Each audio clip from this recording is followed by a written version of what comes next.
What is Kaioken?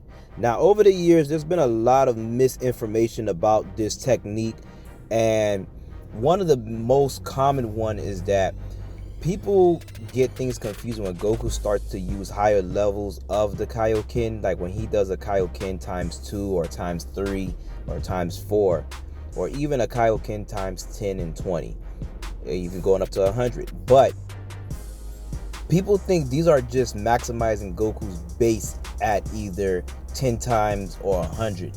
And this is kind of false. Now, the thing is, Kaioken itself, the technique already doubles the person's power.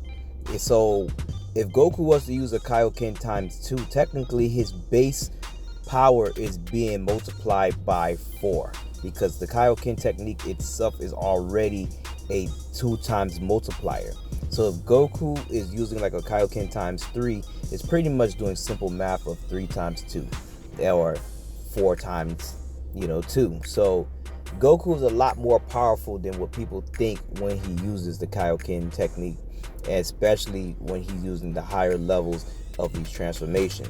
So that's something that people have to understand. Now, this technique is something that Goku used to like pretty much concentrate, and pretty much everything in his body heightens down to his strength, his senses, which is like sense of smell, hearing, vision, everything heightens to like the highest peak of whatever is he's using at the time frame, from the level is he's using regular Kaioken or Kaioken times 3 or 4 or something like that.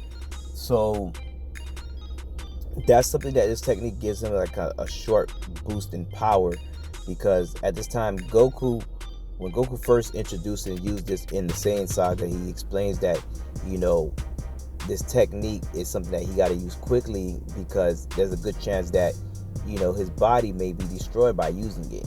And over the time, Goku mastered the different levels and stuff like that. So we can see that after Goku uses a certain multiplier, he kind of gets accustomed to it, and he doesn't go to his rundown state like he was after his battle with Vegeta, or after using the Kaioken times Super Saiyan Blue.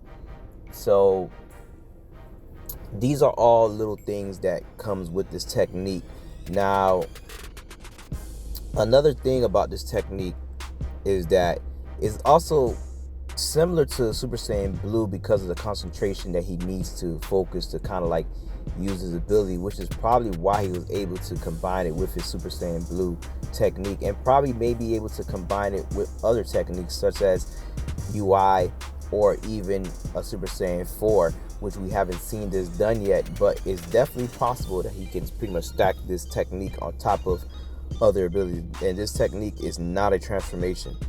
So that's it for this video. Just a quick little video, just to kind of explaining some common misinformation that's pretty much being spread around, and people are not quite understanding just how powerful and what this technique is. Like I said, this is a technique that's learned from King Kai, which you could consider it as a godly technique, seeing that Kai is the one that taught him. And it's something that definitely comes useful for Goku's arsenal throughout the series. So maybe they may incorporate this more in the future, but this is definitely an ace in one of Goku's arsenal that he can always pull out if he's in a jam and needs a certain boost in power. So definitely we may see something like this probably when Goku gets desperate. This has always been like one of those moves that he could pull out his pocket. But that's it for this video. Don't forget to like and subscribe to the channel. We got more videos coming on. Like I said, we still want to send our wishes to Akira Toriyama and his family, and we also want to see more Dragon Ball, of course. And definitely we have Diamond coming out later on this year, so we are looking forward to that. And like I said, we got more videos on the channel. Stay tuned. Right now you could go check out some of our latest videos. Like I said, we even dropped the full interview of Akira Toriyama back on the Tetsuko show, and you can go ahead and enjoy that, and kind of just leave your thoughts and prayers in the comments for Akira Toriyama and his family, and get to see some of his early motivations before creating Dragon Ball, and kind of see him explain and tell you how he got into becoming the man he is today. So Go check that out and leave something nice. And that's it.